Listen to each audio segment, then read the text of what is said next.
यहाँ प्रस्तुत ललित निबंध सीरीज के फूल लेखक के संग्रह कल्पलता से उद्धृत है। इसमें लेखक आंधी, लू और गर्मी की प्रचंडता में भी अवधूत की तरह अविचल होकर कोमल पुष्पों का सौंदर्य बिखेर रहे सीरीज के माध्यम से मनुष्य की अजेय जिजीविषा और तुमुल कोलाहल कलह के बीच धैर्यपूर्वक लोक के साथ चिंतारत कर्तव्यशील बने रहने को महान मानवीय मूल्य के रूप में स्थापित करता है। ऐसी भावधारा में बहते हुए उसे देह बल के ऊपर आत्मबल का महत्व सिद्ध करने वाली इतिहास विभूति गांधी जी की याद हो आती है तो वह गांधीवादी मूल्यों के अभाव की पीड़ा से भी कसमसा उठता है। निबंध की शुरुआत में लेखक शिरीष पुष्प की कोमल सुंदरता के जाल बुनता है, फिर उसे भेद कर उसके इतिहास में और फिर उसके जरिए मध्यकाल के सांस्कृतिक इतिहास में बैठता है। फिर तत्कालीन जीवन व सामंती वैभव विलास को सावधानी से उकेरते हुए उसका खोखलापन भी उजागर करता है। लेखक अशोक के फूल के भूल जाने की तरह ही शिरीष को नज़रअंदाज किए जाने की साहित्यिक घटना से आहत है और इसी में उसे सच्चे कवि का तत्व दर्शन भी होता है। उसके अनुसार योगी की अनासक्त शून्यता और प्रेमी की सरस पूर्णता एक साथ उपलब्ध होना सत्कवि होने की एकमात्र शर्त है। ऐसा कवि ही समस्त प्राकृतिक और मानवीय वैभव में रमकर भी चूकता नहीं, निरंतर आगे बढ़ते जाने की प्रेरणा देता है। सीरीज के पुराने फूलों की अधिकार लिप्सू खड़खड़ाहट और नए पत्ते फलों द्वारा उन्हें धकियाकर बाहर निकालने में लेखक साहित्य, समाज व राजनीति में पुरानी और नई पीढ़ी के द्वंद्व को संकेतित करता है तथा स्पष्ट रूप से पुरानी पीढ़ी और हम सब में नएपन के स्वागत का साहस देखना चाहता है। इस निबंध का शिल्प इसी में चर्चित इक्षुदंड की तरह है। सांस्कृतिक संदर्भों व शब्दावली की भड़कीली खोल के भीतर सहज भावधारा के मधुर रस से युक्त यह हर तरह से आस्वाद्य और प्रयोजनीय है तथा इस प्रकार लेखक के प्रतिनिधि निबंधों में से एक है। सीरीज के फूल। जहाँ बैठ के यह लेख लिख रहा हूँ उसके आगे पीछे दाएं बाएं सीरीज के अनेक पेड़ हैं। जेठ की जलती धूप में जबकि धरित्री निर्धूम अग्निकुंड बनी हुई थी, सीरीज नीचे से ऊपर तक फूलों से लद गया था। कम फूल इस प्रकार की गर्मी में फूल सकने की हिम्मत करते हैं। कर्णिकार और आरग्यवध अमलतास की बात मैं भूल नहीं रहा हूँ, वे भी आसपास बहुत हैं, लेकिन सीरीज के साथ आरग्यवध की तुलना नहीं की जा सकती। वह 15-20 दिन के लिए फूलता है, वसंत ऋतु के पलाश की भांति। कबीरदास को इस तरह 15 दिन के लिए लहक उठना पसंद नहीं था। यह भी क्या कि 10 दिन फूले और फिर खंखड़ के खंखड़, दिन 10 फूला फूली के खंखट भया पलाश। ऐसे दुमदारों से तो लंडूरे भले।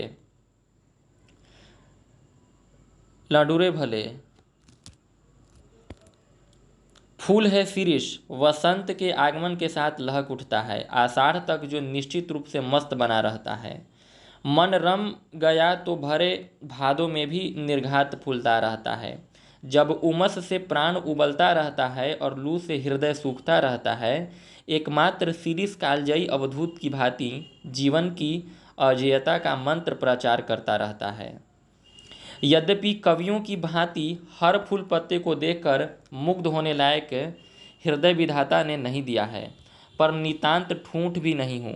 शिरीष के पुष्प मेरे मानस में थोड़ा हिल्लोल जरूर पैदा करते हैं।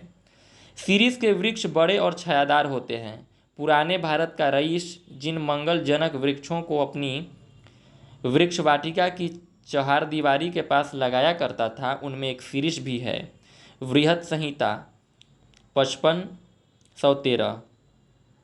अशोक, अरिष्ट, पुन्नाग और शिरीष के छायादार और घनमसृण हरितिमा से परिवेष्टित वृक्ष वाटिका जरूर बड़ी मनोहर दिखती होगी। वात्स्यायन ने कामसूत्र में बताया है कि वाटिका के सघन छायादार वृक्षों की छाया में ही झूला, प्रेंखा, दोला लगाया जाना चाहिए। यद्यपि पुराने कवि बकुल के पेड़ में ऐसी दोलाओं को लगा देखना चाहते थे, पर शिरीष भी क्या बुरा है। डाल इसकी अपेक्षाकृत कमज़ोर जरूर होती है, पर उसमें झूलने वालियों का वजन भी तो बहुत ज़्यादा नहीं होता। कवियों की यही तो बुरी आदत है कि वजन का एकदम ख्याल नहीं करते। मैं तुंदिल नरपतियों की बात नहीं कह रहा हूँ, वे चाहे तो लोहे का पेड़ बनवा लें। शिरीष का फूल संस्कृत साहित्य में बहुत कोमल माना गया है। मेरा अनुमान है कि कालिदास ने यह बात शुरू शुरू में प्रचार की होंगी। उनका इस पुष्प पर कुछ पक्षपात था, मेरा भी है।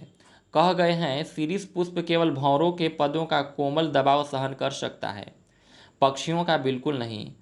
पदम सहेत भ्रमरस्य पेलवम शीर्षम पुष्पम न पुनः पत्रिणाम। अब मैं इतने बड़े कवि की बात का विरोध कैसे करूं?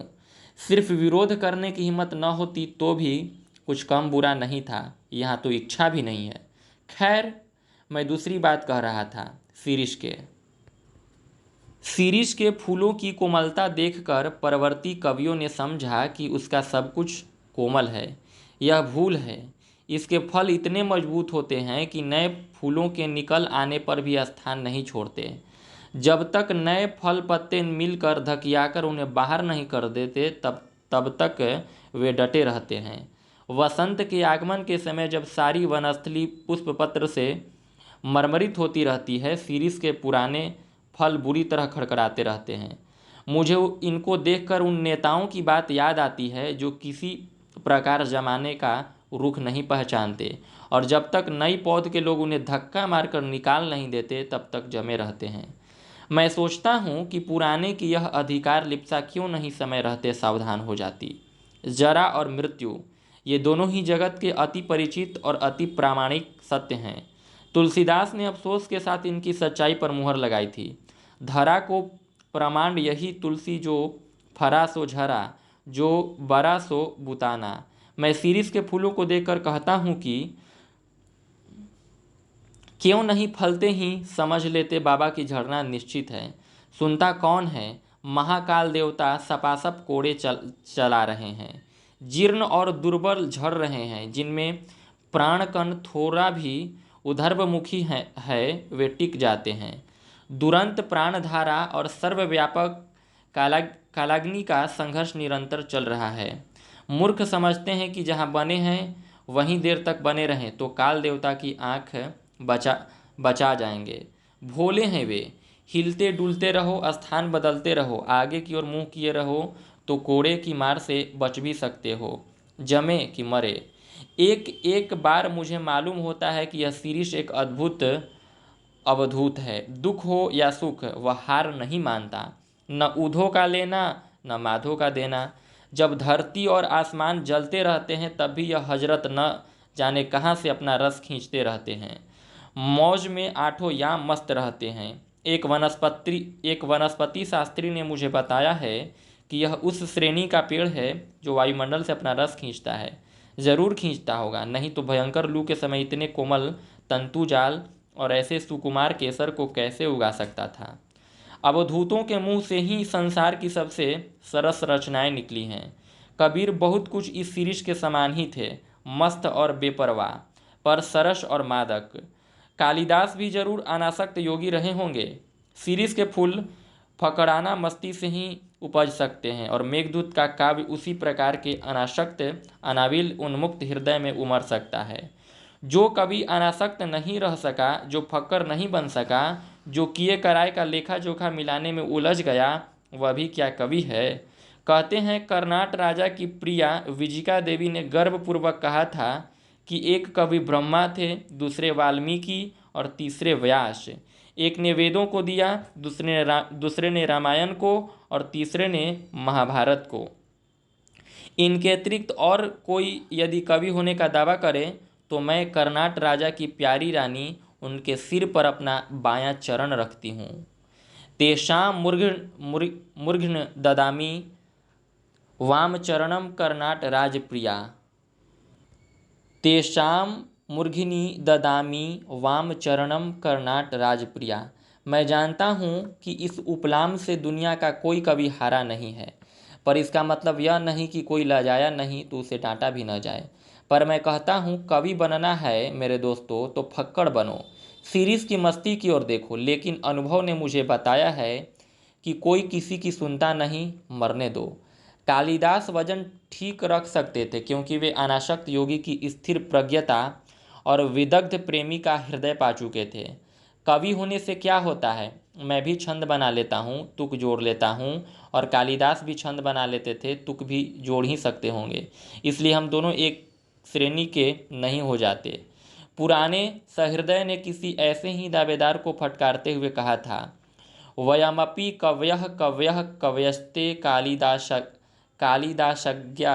मैं तो मुग्ध और विस्मय विमूढ़ होकर कालिदास के एक एक श्लोक को देखकर हैरान हो जाता हूँ।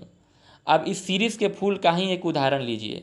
शकुंतला बहुत सुंदर थी, शकुंतला बहुत सुंदर थी। सुंदर क्या होने से कोई हो जाता है? देखना चाहिए कि कितने सुंदर हृदय से वह सौंदर्य डुबकी लगाकर निकला है।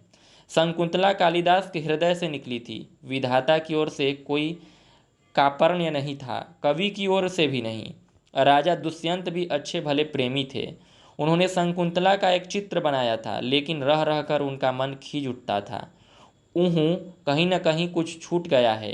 बड़ी देर के बाद उन्हें समझ में आया कि शकुंतला के कानों में वे उस शिरीष पुष्प को देना भूल गए हैं, जिसके केसर गंड स्थल तक लटके हुए थे, और रह गया है शरद चंद्र की किरणों के समान कोमल और शुभ्र मृणाल का हार।